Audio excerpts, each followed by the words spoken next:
Horizontes do Jornalismo, por Carlos Eduardo Lins da Silva. Professor Carlos Eduardo, o tema dessa nossa primeira coluna de 2024 é a situação do jornalismo profissional. O ano não começou muito bem para a nossa profissão, não é? Principalmente nos Estados Unidos, Márcia.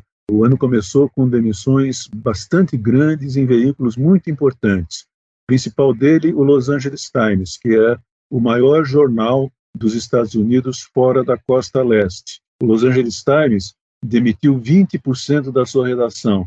115 pessoas foram mandadas embora e praticamente acabou com a sucursal de Washington do jornal. Também a revista Time, a revista National Geographic, a revista Forbes. A revista Forbes mandou embora 3% da sua redação. A revista digital Insider, que eliminou 8% da redação. A revista Sports Illustrated, que praticamente acabou com a redação, é capaz da revista parar de circular. A editora Condé Nast, uma das maiores dos Estados Unidos, que edita, entre outras, a revista New Yorker, cortou 5% da redação, 300 pessoas foram mandadas embora. E o ano já tinha terminado antes com demissões voluntárias no Washington Post. 240 jornalistas de 2.500, quase 10% da redação, acabou optando pela demissão voluntária que foi oferecida pela empresa. Um momento terrível mesmo, porque já vinha mal de 2023, quando várias organizações importantes demitiram, e agora piorou ainda mais nesse começo de ano, que está sendo chamado na imprensa e nos meios jornalísticos de um verdadeiro banho de sangue que aconteceu nas redações norte-americanas. Professor, ao longo do tempo, a gente vem discutindo essa questão do problema de financiamento do jornalismo profissional, e nesse tempo também a gente já veio abordando algumas soluções que pareciam ser promissoras. O que está dando errado? Pois é, uma dessas soluções que pareciam promissoras eram dos chamados mecenas esclarecidos. Pessoas muito ricas, para quem algumas centenas de milhões de dólares não faz a menor diferença, essas pessoas estavam comprando jornais e estavam fazendo com que eles mantivessem a sua independência. Um deles era exatamente o Los Angeles Times, onde o magnata da biotecnologia chamado Soo Cheong investiu $1 bilhão para reconstruir o jornal de 2018 para cá. Durante 6 anos, parece que ele aguentou essa situação sem problemas, mas estava havendo uma série de atritos entre ele e a redação.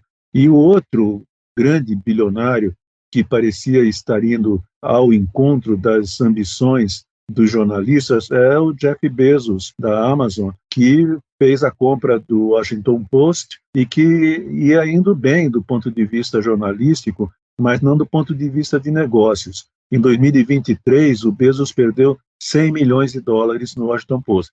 E o problema maior é que alguns milionários parece que agora estão querendo entrar no negócio do jornalismo para praticar o antijornalismo, como o tradicional jornal Baltimore Sun, que foi comprado agora por um milionário dono de televisões chamado David Smith.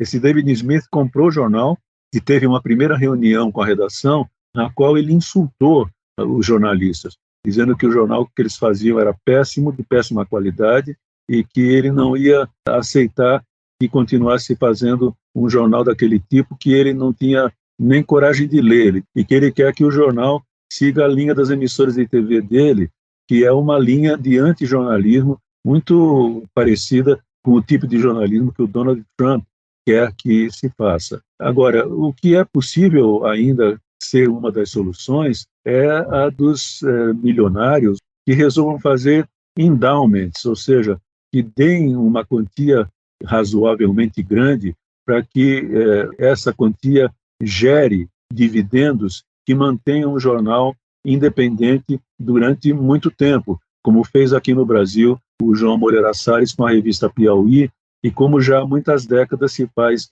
na Inglaterra com o jornal The Guardian.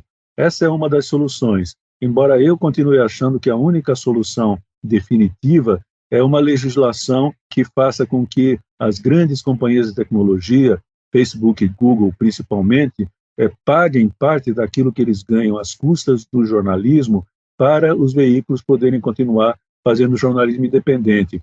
Legislação que já foi aprovada na Austrália, está sendo aprovada no Canadá, Inclusive aqui no Brasil existe um movimento nesse sentido. O jornalista e professor Carlos Eduardo Lins da Silva, colunista da Rádio USP, conversou comigo, Márcia Blasques.